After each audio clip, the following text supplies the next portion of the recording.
Kumusta after ng play na to? Grabe. Kahit may sakit ako, binigay ko po lahat talaga. Ilang performance mo? Pangalawa na po. Oo. Opo. Meron pa po ako isa 16. Sa 16, pero pangalawa itong araw na to. Opo, pangalawa na po. Saan mas daring nung una ngayon? Mas okay po itong ngayon. Talaga binigay ko po yung lahat ng makakaya ko. Pero meron pang 90%, meron pa tayong 100% sa pangatlo. Oo. Opo. Ilang buwan mo ni-rehearse to? 2 months po kami nag-rehearse. At parang ano talaga, maganda naman ang epekto ang Opo. Kahit sayang nga po may sakit, nagkasakit ako, may ubos siya kasi po, pero okay naman siya. The show must go on, di ba? Oo. Ano yung feeling mo na nakahubad sa entablado? Feeling ko po, parang inisip ko na lang po na nasa bahay lang talaga ako, walang nanonood sa akin. Yun na lang po. Oo.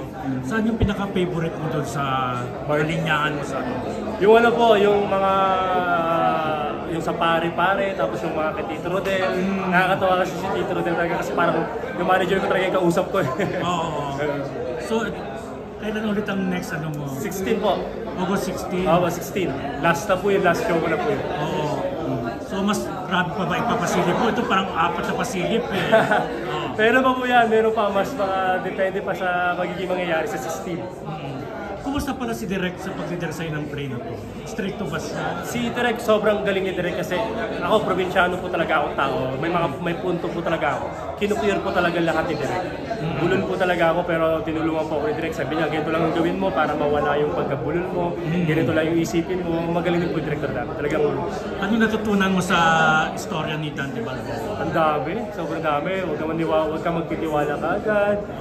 Tapos, kumbaga parang, ano lang, maging mabait ka. Kasi parang showbiz, kailangan lagi mabait. Ina-apply mo rin yun ngayon sa career mo?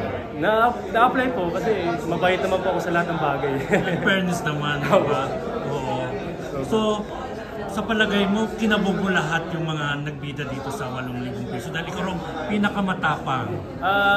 Ano po kasi lahat, iba po kami ng atake. So, di ko po alam kung ako yung pinakamagaling or not na pinakamagaling. Pero po kasi iba-iba po kaming atake. So, tao na lang po siguro magsasabi kung sino ang pinakamahusay talaga.